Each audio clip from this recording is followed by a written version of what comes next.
Well, I'm just going to read this, then we'll do the verse, see what happens. And this is the Glories of Ekadashi, and it's chapter 16, Sayana, Ekadashi. The topics of Sayana, Deva Shayani, or Padma Ekadashi, are described in the Bhavishottara Purana in the conversation between Lord Krishna and Maharaj Yudhisthira. Once Maharaj Yudhisthira said, "O Keshava, what is the name of the Ekadashi that occurs during the waxing moon in the month of June, July? Who is the worshipful deity of this sacred day, and what are the rules and regulations for observing this Ekadashi? Please explain these details to me." Lord Krishna replied, "O maintainer of this world, this question..." Krishna is saying Yudhisthira. He says, "O maintainer of this world, this..." He was the emperor of the earth, so sometimes he did that. "This question was once asked by Sri Narada Muni to Lord Brahma. Now please hear from me the wonderful history which Lord Brahma narrated to Narada Muni in his reply. Once the great orator and best of the sages Narada said to Lord Brahma, 'O Father, what is the name of the Ekadashi that occurs during the waxing moon of the month of June, July? Kindly explain how should I observe this Ekadashi in order to please the Supreme Lord Vishnu?' Lord Brahma replied, 'There is no other vow in this material world which is as sacred as the vow of Ekadashi. It is extremely necessary for one to observe the vow of Ekadashi in order to nullify all his sinful reactions. A person who does not observe Ekadashi in this world certainly goes to hell. The Ekadashi that occurs during the waxing moon of the month of June, July is called Devashani, or Padma Ekadashi. In order to please the Supreme Lord Rishikesh, one should follow this Ekadashi. It is stated in the Purana, there was a saintly emperor named Mandatta who ruled the entire world. He was born in the dynasty of the sun god, was extremely powerful and always stood up for the truth. This king maintained his subjects piously and affectionately as if they were his own children. In this pious king's kingdom, there was no famine, drought, or any kind of disease. All his subjects lived peacefully, without anxiety, and they were very prosperous. There was no wealth in the treasury of the king, which was unlawfully earned. In this way, the king and his subjects happily spent their days. And this is still Lord Brahma speaking to Narada. After many years, due to providence, some sinful activities, there was no rainfall in the kingdom for 3 consecutive years. As a result, people became afflicted with hunger due to lack of food and became full of anxiety.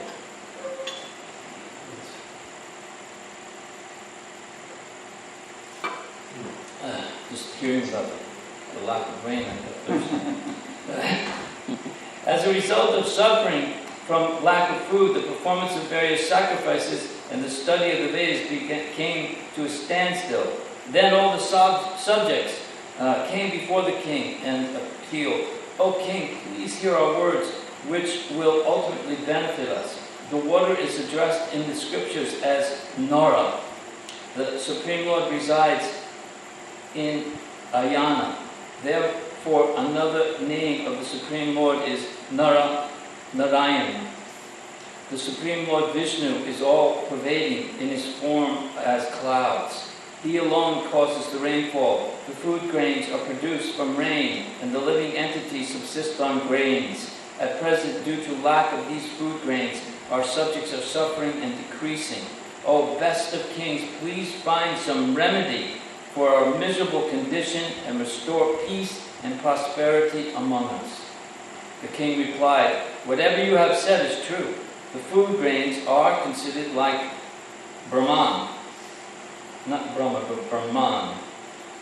Everything is sustained by food grains. The living entities of the entire world subsist on food grains. It is clearly stated in the Puranas and other scriptures that due to the sinful activities committed by the king, he and his subjects suffer. Although I cannot ascertain my fault through my own consideration and intelligence, I will nevertheless try my best for the benefit of my subjects." After speaking in this way, it's interesting compared to like present-day leaders will always point to the previous administration. It's not me, it was him. Or it's because of them. Or you guys, the press, you're the reason. Not me. After speaking in this way, King Mandata gathered some of his principal armies, and after offering obeisances to Brahma, he entered the forest. Within the forest, he regularly visited the ashrams of great sages and ascetics. While wandering in the forest in this way, one day, by providence, the king met the great sage Angira, the son of Brahma. Sage Angira was as effulgent as Brahma, and all the four directions were illuminated by his effulgence. As soon as the self-controlled king saw him, he immediately got down from his carrier and offered his respectful obeisances at the feet of the sage. Then the king folded his hands and offered prayers. The sage reciprocated by blessing the king. Thereafter, the sage inquired from the king about the cause of his arrival and well-being of his kingdom. The king replied, "O Lord, I have been ruling my kingdom according to religious principles, but there has been no rainfall in my kingdom for the last 3 years. As a result, my subjects are suffering from various miseries. I have not been able to ascertain its cause in order to remove this cause. Today I have come to your lotus feet. Kindly tell me how my subjects can live peacefully and thus attain auspiciousness."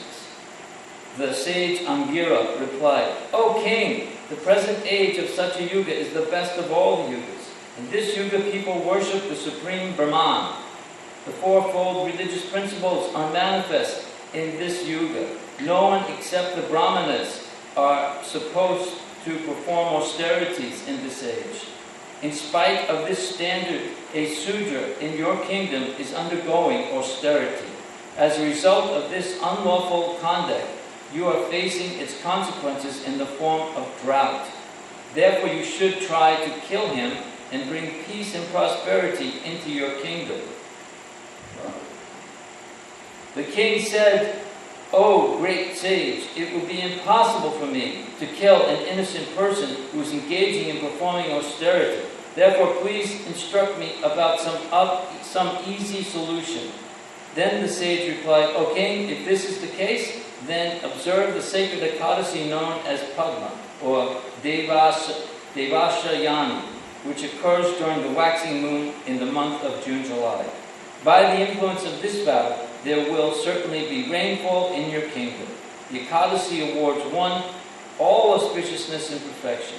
It destroys all obstacles on the path of perfection. O king, You along with your subjects should observe this Ekadashi. After hearing these assuring words of the great sage, the king offered his obeisances and returned to his palace. Thereafter, in the month of Asadha, or June-July, the king along his family members. I don't understand this sentence. The king, along his family members and subjects, properly observed the auspicious Padma or Sayana Ekadashi. By the influence of this observance, the rain poured down all over his kingdom.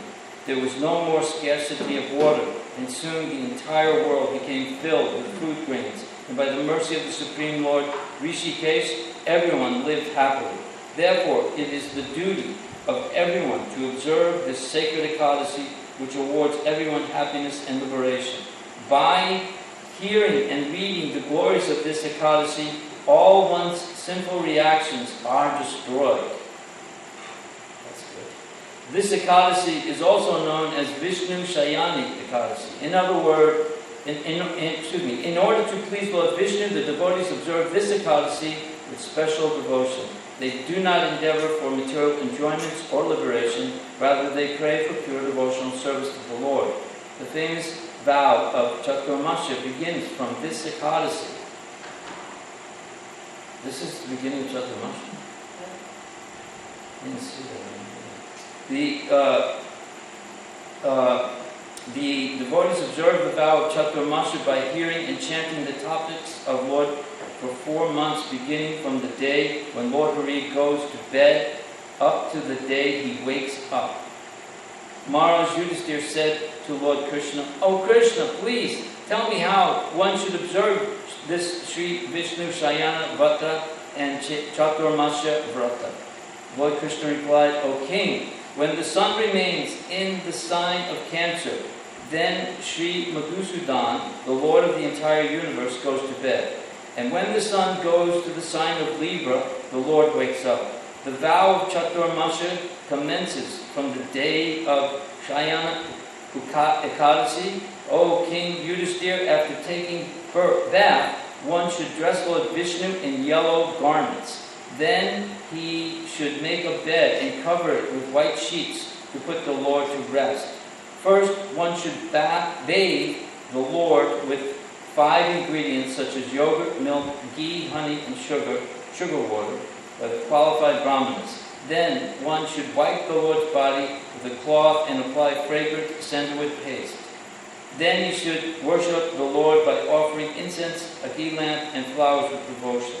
One can also begin observing the vow of Chaturmasya either from the day of Ekadashi, Dvadasi, Purnima, Ashtami, or Sankrati, when the sun enters into the sign of Cancer. The vow of Chaturmasya ends on the day of Dvadasi, which falls the day after Uttana Ekadashi in the month of Kartik. A person who observes the vow of Chaturmasya while remembering Lord Hari goes back to the abode of Lord Vishnu, sitting on an airplane as effulgent as the sun. Anyone who cleans the temple and the courtyard of the Lord, decorates them with flowers and creepers, and feeds the brahmanas according to his capacity, at the end of the vow obtains inexhaustible happiness for 7 lifetimes. By offering ghee lamps to the Lord during this vow, one can become fortunate and prosperous. One who chants Gayatri Mantra 108 times in the temple of the Lord in 3 different times, morning, noon, and evening, no longer has to indulge in sinful activities. Lord Vyasadeva becomes pleased with such a person, and the practitioner returns to the abode of Vishnu. Anyone who donates 28 or 108 pots of sesame seeds to the intelligent brahmanas at the end of the vow becomes freed from his sinful reactions accumulated by his body, mind, and speech. He becomes freed from all diseases and obtains intelligent children. A practitioner of devotional service should not sleep on a bedstead for the 4 months during which Lord Janardana takes rest. It is prohibited to have sex during Chaturmasya, except for the days of menstruation. Okay, let's skip by that. One should observe this vow by fasting, eating only supper, eating only once a day, or eating that which comes without asking for it. One who chants and sings before Lord Vishnu during Chaturmasya goes to the planet of the Gandharvas, and a person who gives up eating gore or jugglery is blessed with sons and grandsons. By giving up oil, one becomes beautiful, and his enemies are destroyed. By giving up the taste of bitter, pungent, sour, sweet, and salty preparation, one's ugliness and bodily odor is vanquished. Those who give up the enjoyment of flowers go to the heavenly planets and become Vijayadharas. By giving up the chewing of betel nuts, one immediately becomes diseaseless. If one eats off the bare floor, he attains the heavenly abode of Indra. If one gives up milk and yogurt in the pleasure of Krishna, he goes to the supreme abode of Goloka. One who does not, finally I heard something that interests me. One who does not cut his nails or shave his head attains the good fortune of touching the lotus feet of Lord Vishnu. One who circumambulates the temple of the Lord returns to the abode of the Lord, riding on an airplane carried by swans. Ego. Maybe we should do that after the class. Yeah. I like the idea of going on a swan airplane. So, I guess that's about it. I mean, the day is done. Isn't it? Yeah. Is that 20 after? Yeah. So does anyone have any comments about this? I mean, I'm just starting class at this point. Thank you. So no problem, yeah. I just heard this one devotee explain something in Australia, and I didn't catch his name, but he really had in-depth knowledge of all the different, the Vedas and the Puranas and the Upanishads, and what they, and how that all led to the Srimad Bhagavatam. And he was saying the heroes, the main deities that are worshipped in the Vedas is Indra, Agni, and Vayu. Like, for instance, in the story that we know from the Srimad Bhagavatam, Indra does battle with Vritrasura. In the Vedas, Indra is the hero. In the Srimad Bhagavatam, Vritrasura is the hero. Because Vritrasura is a devotee who's trying to go back to Godhead, and Indra's he's a demigod, but who's trying to attain, recapture the heavenly planets. So, because the Vedas mainly deal with making our lives more pious so that we gradually rise up to the most celestial planets. And Astika was telling me that the reason why Agni and Vayu are so important is because Agni is the fire god, and so all the foodstuffs are offered to Agni, all the grains, all the yagyas are performed with Agni, and Vayu has to do with the pranas, the various chakras, and so in other ages, that type of meditation and raising up the soul out from the top of the head, Vayu is very important, apparently, which is something I have no knowledge of. I just know that it's not for me. For me, it's the mantra called the Maha Mantra, the great mantra of deliverance for Kali Yuga. And it goes something like this. Hare Krishna, Hare Krishna, Krishna Krishna, Hare Hare, Hare Rama, Rama Rama, Hare Hare. Jai Sri Chaitanya Mahaprabhu. Jai. Prabhupada. Did you know that there are many fire gods? No, It's not just one argument. There's a whole, it's like, at least, I know there's at least 50, but I'm thinking there's more. It's like, you become a fire god. I don't know, it's in the Srimad Bhagavatam, we read it a couple months ago. but also like most of these demigods, they're like, they have, like Indra's a host, and there are many Indras. Like sometimes I wonder, the Indra that's, say, involved with the one pastime in the Bhagavatam, if that's the same Indra that's involved with another pastime we've heard. You know, because the Indras have a lifetime, and I'm not sure what that lifetime is. Just like the Manus. There's 14 Manus in one day of Brahma.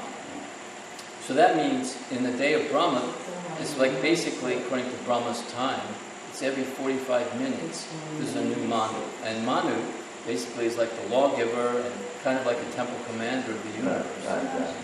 You know, so just imagine having a temple. Every 45 minutes you have a new temple commander. In some temples it was like that in the 70s. You wasn't sure who it was. Yeah. It was always changing. Yeah. So. It's the heavenly regions is actually much more complicated than our mind generally tries to project it. It's amazing the variety and unlimited, you know. That's the problem, is that if you don't really develop a real deep attachment to the holy names, apparently, you know, you hear different versions on how the soul goes back to Godhead. One that I've heard is that you have to pass through all of these places, and if you just look like, oh, then you get stopped there. You get attracted.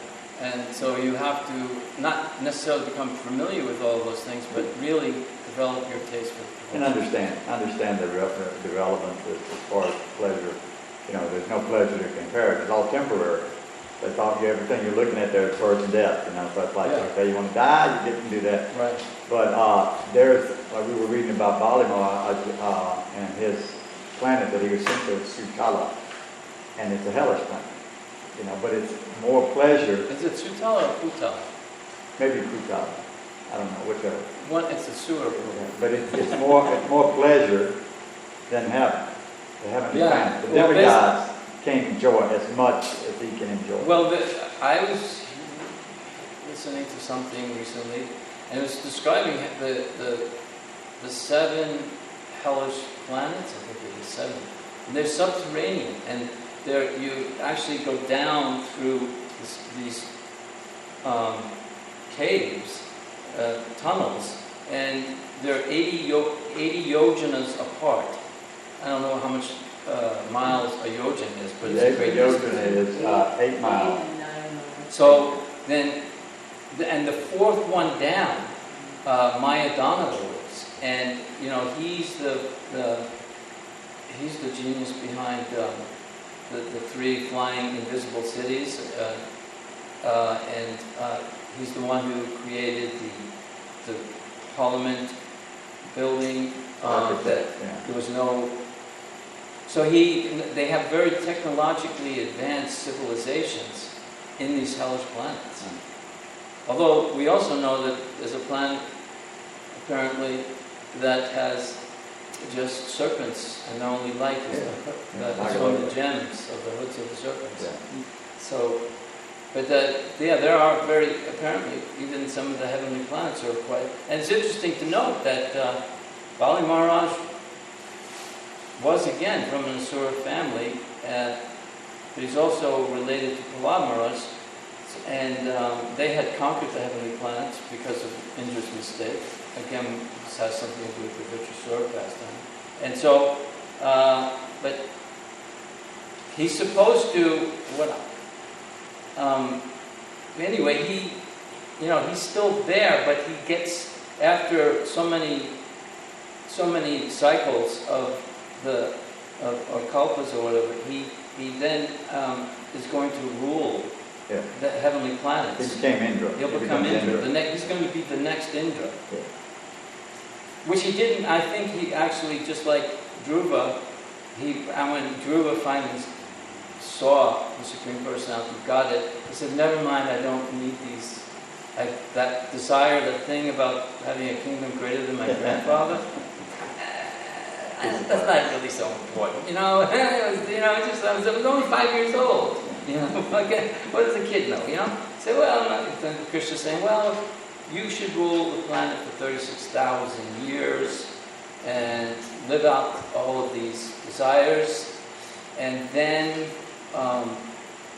we will have a planet that it's like a Vaikuntha, it is a Vaikuntha planet, the pole star, and I will reside there and be your gatekeeper, doorkeeper." One devotee named Kula was on the boat with Hennenau. He's a scientist, Polish scientist, really, highly educated. I can see there's a lot of jokes that could be created from Polish, because there's always a lot of jokes about how many Polish. Yeah, he's very educated. But anyway, he told me, he stayed here with us in the early days for a while, and he told me that in Poland, you look at the architecture, and there's many serpents and everything. He said because it's a vortex for Nagaloka. Where the Nagas would come into this region, they would come through Poland. Really? The entrance way. Well, apparently there's quite a few vortexes for quite a few things around the planet. But it's interesting you mentioned Poland, because if you watch the Memories TV station on Mayapur TV, it's not just devotees giving memories. Siddhanta adds in different things, like he had a half an hour video with Indradyumna Maharaj explaining their Summer Fest and Summer Krishna. They actually sing Summer Krishna, and it's on the beach of the Baltic Sea. And he said, I grew up in California and I used to like to surf, and I was always on the beach. And now I'm on the beach in the Baltic Sea, and we put on these cultural programs like for 28 days. And the people just can't wait. They're always sold out. Everyone is. It is culturally saying that in Poland, the Hare Krishna's Summer Fest on the beach is one of the highlights of their lives. And they have really they do puppet shows, they do plays, they have dance, and he talks for about a half an hour on Bhagavad Gita. They just do lots of prasadam. So it's really. So I just saw that. What's happening in that vortex for the Nagas right now is some real dynamic preaching every summer. You know what we can do, what play we can do? What's that? We can do the play where Chayavana, the sage Chayavana, is giving his youth back. He wants his youth back. Well, then you have to have someone young. A young girl he married a young fellow. Yeah, Very interesting story. And he gets the Ashwini Kumars come, and it's not a long story, but it's good enough. Yeah, we could be one of us could be the old sage, and we can have a young person, become the young sage, and then one of us could be the father of the daughter.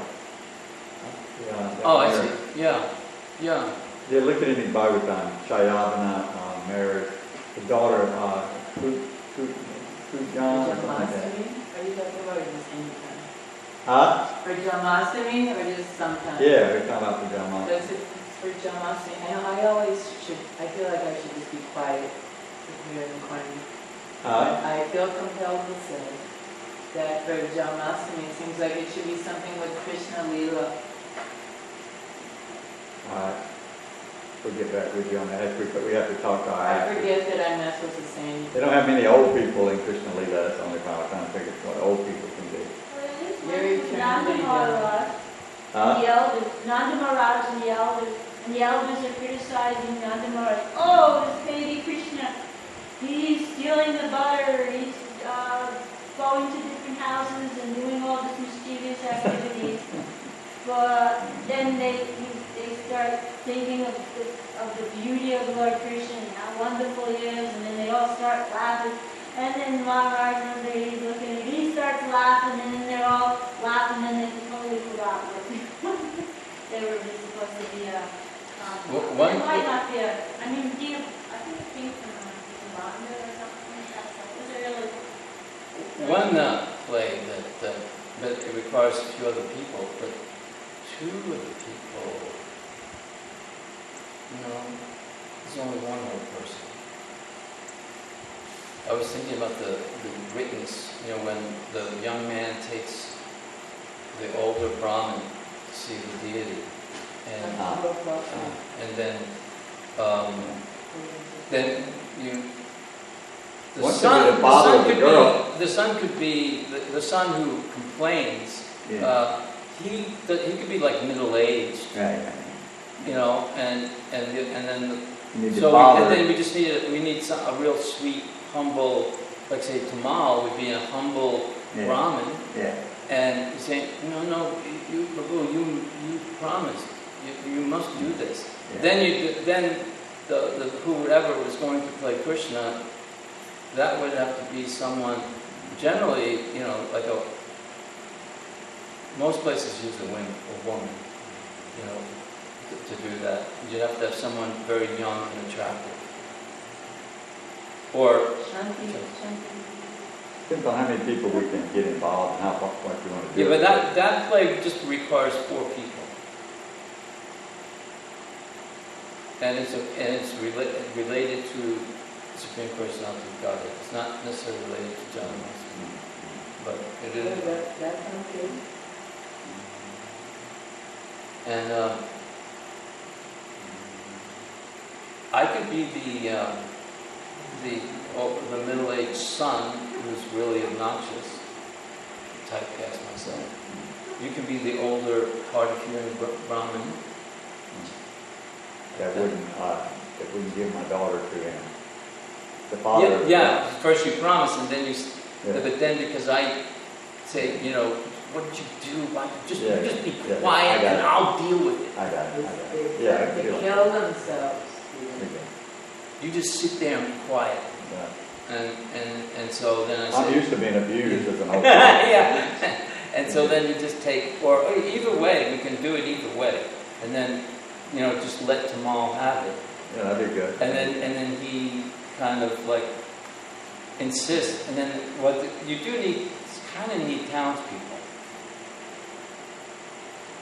There has to be some, like we have to have some people say, well, there should be some resolution, and he says, I will get. Well, the son basically says, go and bring the deity. If the deity, such a witness. Yeah, if you have a witness. So why don't you bring him here?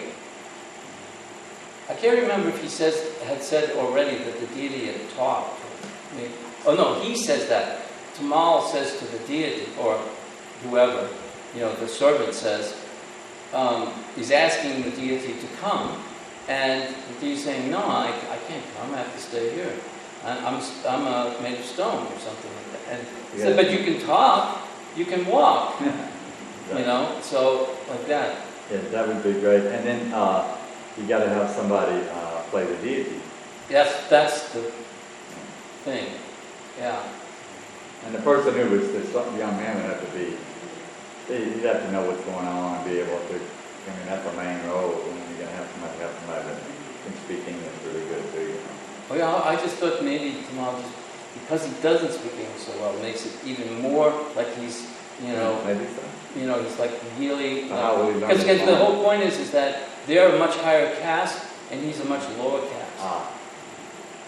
And I'm not saying that he's probably higher caste than we are, but born in Bengal, But still, the point is, for our purposes, he could appear to be. Astika would be a good deity. Oh no, no. Actually, you could be the son. You can. He can be the old man. You can be the son, and Tamal can be and I can be the person that says, "Well, you got to settle this somehow." What's the? Or I can just be the person who tells you what to do, and then you do it, and I'll watch you. You just need a Krishna. That's it. You need someone, maybe a child, yeah. But sometimes the child is not, Maybe used to being in public around people. Sometimes you have to make sure that they're. That girl, Joy, boy, I don't know her devotee name, Joy. Her son, he would probably be pretty good at it. You think so? Yeah, he's pretty. I don't know him that well. He's pretty cool, you know. Yeah, that might be a possibility. Because a child would be good because the deity doesn't necessarily have to be a full-grown. Yeah, I mean, he's got a good nature about him. He doesn't get flustered easy at all. You know? Right. That might work. But the problem is, how do you get him to go through it a couple of times before we do it? Because just to say, okay, this is what you do, and then you... Yeah, they can come out. We have rehearsal or something. Yeah. All right. Think about it. I mean, that's not absolute that you have to do that. No, you don't have to do that. Maybe If there you is choose something from the something Advent, different, yeah. something to do. Yeah. Because it'd be nice if you had something where you did more philosophical talking and interacting. Like No. you have more of a star cast. You can't. It's just, it's You got to be casting a major role, not a minor role. Well, I don't mind. I'm just saying. I'm not. You weren't filming all that, were you? Film, yeah.